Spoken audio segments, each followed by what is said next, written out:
Você que é mulher, imagina viver num mundo onde a única pessoa que pode decidir com quem você vai se casar é o seu pai. E provavelmente isso vai acontecer lá entre os 15 e os 18 anos de idade. E reze para ter a sorte de escolher um cara bom. Porque se ele for violento, autoritário, pegar todas as mulheres que encontrar no meio do caminho, não adianta chorar. Sinto muito. Imagina que nesse mundo você não tenha direito a decidir quantos filhos você vai ter. E com certeza você vai ter muitos filhos. Nesse mundo você não pode votar nem estudar para a maioria das profissões. Assinar um contrato, nem pensar. Então, nada de comprar carro, nada de comprar casa. Só vai trabalhar se o seu marido permitir. E mesmo assim, se submetendo a salários bem menores do que os seus colegas da mesma função, independente deles serem menos competentes do que você ou não. Então, achou bacana? Supimpa? Não, mas nem um pouco? Xiii, moça, sinto te dizer, mas eu acho que de alguma forma você é uma feminista. Não entendeu? Tudo bem, tudo bem. O professor explica.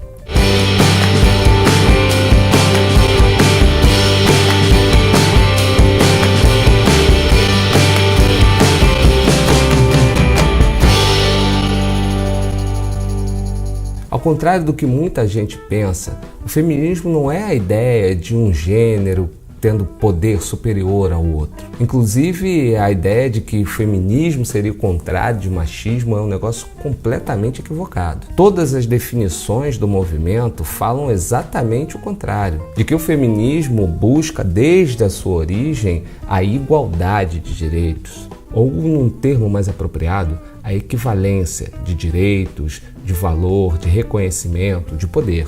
Mas como surgiu o feminismo? Será que de repente do nada uma mulher acordou, pegou o telefone, ligou para a amiga e disse assim: "Oi amiga, vamos pra rua, botar o peito para fora e queimar sutiã"? Acho que não, né? O feminismo como movimento tem a sua história, que costuma ser contada a partir de 3 fases, conhecidas como as 3 ondas do feminismo. Então eu vou tentar falar de forma bem resumida sobre cada uma delas. A primeira onda do feminismo vai surgir na Inglaterra e nos Estados Unidos, ali entre o final do século XIX e a primeira metade do século XX. Uma época de casamentos arranjados, que a mulher não tinha direito ao voto, que a mulher não tinha direito à propriedade privada porque era proibida de assinar contratos e que só podia trabalhar se tivesse a autorização do marido para isso. Pois foram justamente esses os pontos fundamentais de reivindicação desse primeiro movimento. E as feministas da época ficaram conhecidas como as sufragistas, um termo que vem de sufrágio, que simplificando seria o direito ao voto. Então essa primeira onda do feminismo foi muito relacionada aos direitos políticos e aos direitos jurídicos da mulher. Você, mulher, agradeça justamente a elas se você tem, por exemplo, uma carreira ou se está se preparando para uma agora. Se você escolhe seu namorado e se você tem o direito de votar. Apesar de que no Brasil essa questão do voto como direito a gente ainda não conquistou não, né? Continua sendo uma obrigação. Bom, e o movimento seguiu adiante e se espalhou pelo mundo, sendo que a primeira nação a dar às mulheres o direito de voto foi a Nova Zelândia em 1893. No Brasil, o direito ao voto feminino só foi garantido em 1932. E aí chega a década de 60, que marca o início da segunda onda do feminismo. Na década de 60, o bicho pegava pelo mundo afora. O mundo passava pela Guerra Fria, o movimento dos direitos civis esquentava a chapa nos Estados Unidos e as mulheres foram às ruas queimar seus sutiãs como um símbolo de liberdade. Mas como no caso da primeira onda, isso não surgiu do nada. 2 décadas antes, durante a Segunda Guerra Mundial, os homens foram para o fronte de batalha, enquanto as mulheres ficaram nas fábricas, naquele esforço de guerra para manter a produção bombando.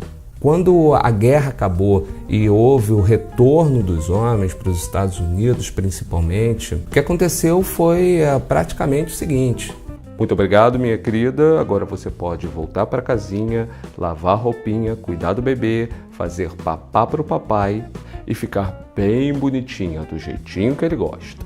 E isso coincide com um período de grande crescimento da economia capitalista que ficou conhecido como os Anos Dourados. Porém, as mulheres não tinham voltado todas para casa. O mercado de trabalho já convivia com a presença feminina, mas a participação dessas mulheres já não era mais tão valorizada, tanto no sentido dos cargos que elas ocupavam, quanto em relação às diferenças salariais que existiam entre elas e os homens que exerciam cargos semelhantes. Esse choque é mostrado de forma bem bacana numa série da Marvel chamada Agente Carter, na qual a personagem principal, Peggy Carter, depois de ter lutado na Segunda Guerra Mundial ao lado do Capitão América, é convidada para trabalhar nos Estados Unidos e chegando lá é tratada como uma secretariazinha, e a série toda gira em torno da necessidade que ela tem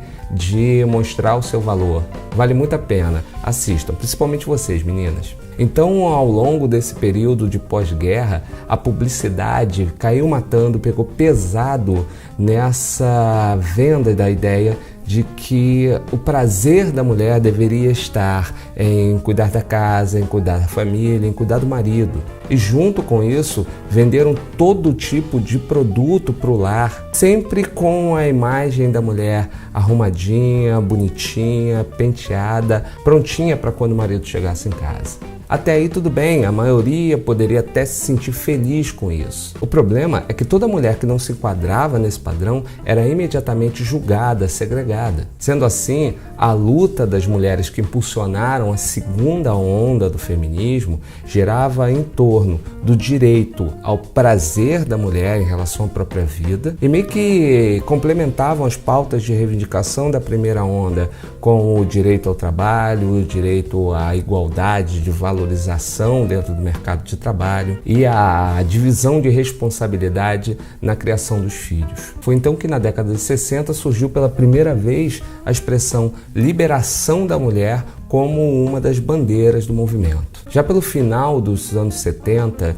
os Estados Unidos começam a ver os primeiros sinais de avanço do que mais tarde seria conhecido como a terceira onda do feminismo. Quando mulheres, especialmente negras e da periferia, começaram a questionar as motivações do movimento feminista, já que ele estava muito focado nos interesses das mulheres brancas de classe média. E aí, ali na transição dos anos 80 para os anos 90, em especial nos anos 90, a gente tem a terceira onda do feminismo chegando, que é a que perdura até hoje, que é, por sinal, a mais focada nas questões da diversidade feminina, a diversidade de raças, a diversidade de origens, a diversidade de tipos e de classes sociais. As liberdades individuais entram em pauta e o poder de decisão das mulheres sobre o próprio corpo, sobre a própria carreira, sobre a própria vida também. E é por isso que uma das frases relacionadas a essa terceira onda que a gente mais lê e mais ouve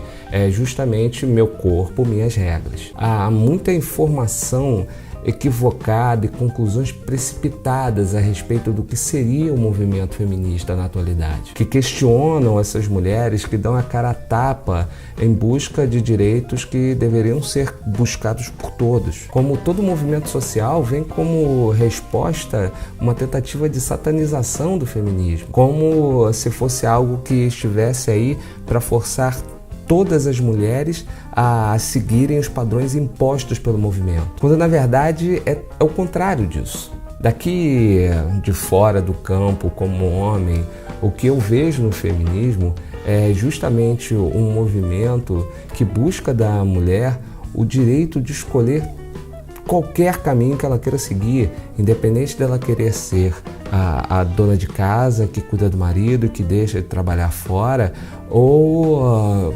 criar, desenvolver uma carreira e ser completamente independente, não ter filhos, não formar uma família, esse direito amplo que cada mulher teria com relação ao próprio futuro, à própria vida. O movimento feminista, ao meu ver, não é algo que queira que as mulheres abandonem seus filhos, que larguem suas casas e suas famílias. Não, só quer dar a elas o direito de escolher se querem ou não ter uma família. Assim como nós homens temos. Não me parece um movimento supremacista Não é o contrário de machismo. O machismo, sim, é um pensamento supremacista. Se a gente pesquisar um pouco sobre a história do feminismo, se a gente buscar as informações devidas a respeito, a gente vai concluir que desde a sua gênese, o que o movimento feminista busca é um equilíbrio de direitos entre homens e mulheres. E para você que adora compartilhar nas redes sociais gracinhas do tipo: se a mulher quer o mesmo direito que os homens, quero ver ela carregando um saco de cimento nas costas, eu vou dizer duas coisas. A primeira, que provavelmente, aliás, certamente, 90% dos caras que reproduzem esse tipo de piadinha, esse tipo de meme, nunca entraram em uma obra na vida. No máximo, passaram em frente. Pegar saco de cimento e carregar nas costas e nem pensar.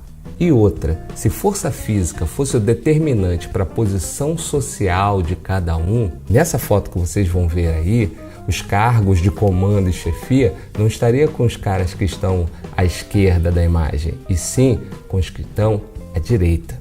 Então, vamos parar de gracinha, até porque hoje a presença das mulheres nesse mercado da construção civil é crescente, em outros setores que antes eram dominados pelos homens também. E eu não vou nem falar das garotas do MMA. Bom, é isso, eu espero ter de alguma forma te ajudado a entender um pouquinho melhor o que significa de verdade feminismo. Que você entenda que o que você considera radicalismo muitas vezes são as únicas maneiras que o movimento tem de chamar a atenção da sociedade para as suas necessidades, para as suas causas. Aliás, para demandas que também são suas. Se você gostou, se inscreve no canal e divulga para os seus amigos e para as suas amigas também. E dê sugestões sobre temas que precisam ser desmistificados e que podem ser trazidos para cá, para essa série que é o Professor Explica. Então vou parar por aqui, fique com Deus e até a próxima.